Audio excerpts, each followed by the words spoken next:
Magandang hapon sa inyong lahat. Ngayon po ay tanghali na rito, alas 3 na ng hapon. Ay hindi pala, hapon na, alas 3 na. Ito na yung araw o oras ng aming pagkain. So ngayon, i-reflex ko sa inyo yung pagkain ko ngayon dahil medyo may kasarapan. Of course, ayan, tilapia. Tilapia. Tapos may watermelon or melon, tapos kanin, tapos oranges, tapos nagluto ako ng gulay kahapon.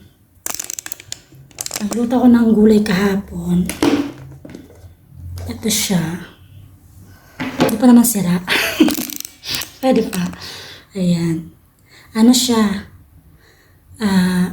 Ginisa kong kamatis. Puro kamatis lang siya. Ang ginisa ko sa luya, bawang, sibuyas.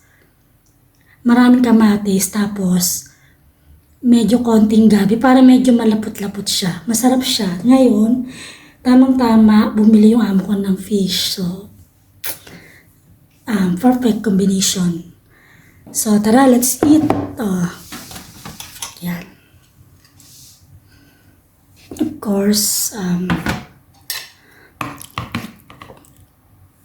ayan na siya. Ang hirap pala magano, no? Ayan. Kailangan lumayo. Ayan. Yan siya. Sarap niya kaya.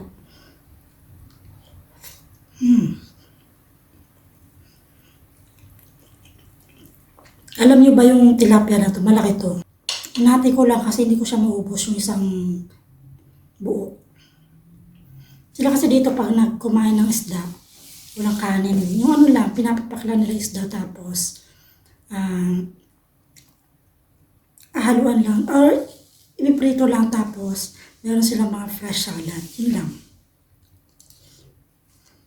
Wala ko.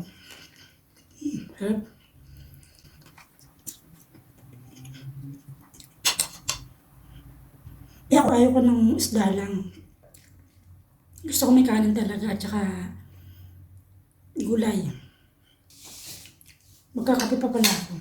Timpla muna ako.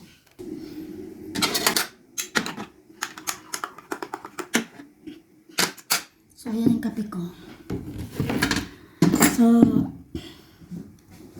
sabi nila, napanood ko sa Reels, isang doktora na ang sabi, ang pagkakape daw ay pwede 4 na beses sa isang araw. Pero, kailangan, excuse me, pure lang siya, tsaka walang sugar, walang cream. Kasi yun daw yung nagdudulot ng mga sakit. Pero kung pure lang na kape, nagkamay na ako. Sarap magkamay pag may isda ulam. Sarap.